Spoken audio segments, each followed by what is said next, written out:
Sometimes we like to play this game of what if. What if Moshe would have come down a little bit earlier? What if the people didn't have the opportunity to worship the golden calf? What if those first luchot were never destroyed? What if we entered into the land of Israel and we built a temple that lasted forever? So all those what ifs didn't come to fruition. There's an Agadah, a teaching in the Talmud, that says that Moses goes up to the mountain and sees God affixing crowns on the letters.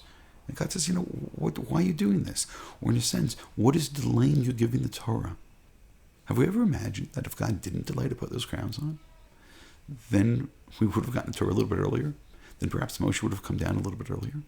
After the sin of the golden calf, we're told the Jews took off the crowns, the jewelry, the crowns that they'd all received. The Talmud understands that it's the crowns that they received from angels when they said Naseh v'nishma, and they lost those crowns. It's quite ironic. God is putting crowns on the letters. And at that very moment, the Jews were scared, plotting to build this golden calf, and then they're going to lose their crowns. And they're going to sin, 3 sins on that same time. They're going to kill Hor, who tries to stop the building of the golden calf, murder. They're going to worship an idol, idolatry.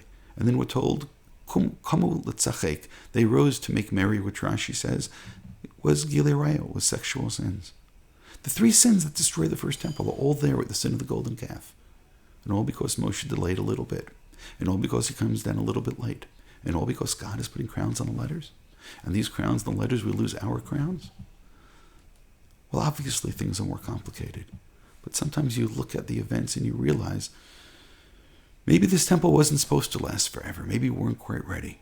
Maybe the fact that only 40 days can go by and we're already so nervous or we're so anxious that we build a golden calf. It's not just that we're a little bit late. It's the fact that Moshe could come down a little bit late and we respond in the horrific way that we did. Maybe that tells us something. We weren't quite ready to enter into the land. We weren't quite ready to build something that was holy. The slightest delay, the slightest change could change everything. We needed a foundation which was much stronger. We needed to have the Torah so much deeper within us. We need to be in a situation that murder is reprehensible and can't possibly take place. We needed to be in a situation that idolatry was not even an option. We needed to be in a place that the sexual sins which emerged from that never even would have occurred to us. Which means it's not just that God is putting these crowns on and things are delayed a little bit and we lose our crowns. Maybe we didn't fully earn those crowns at that particular point. The Talmud says that all those crowns that were lost went over to Moshe.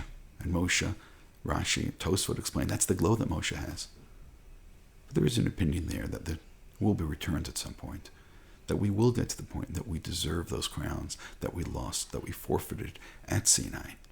That we forfeited when we worshiped the golden calf. In order to do that, we need to be people that internalize the very teachings of the Torah. And at that point, the crowns that are on the Torah become the perfect match for the crowns which will be upon us. Because at that point, the holiness that we'll have will be deeply rooted and true.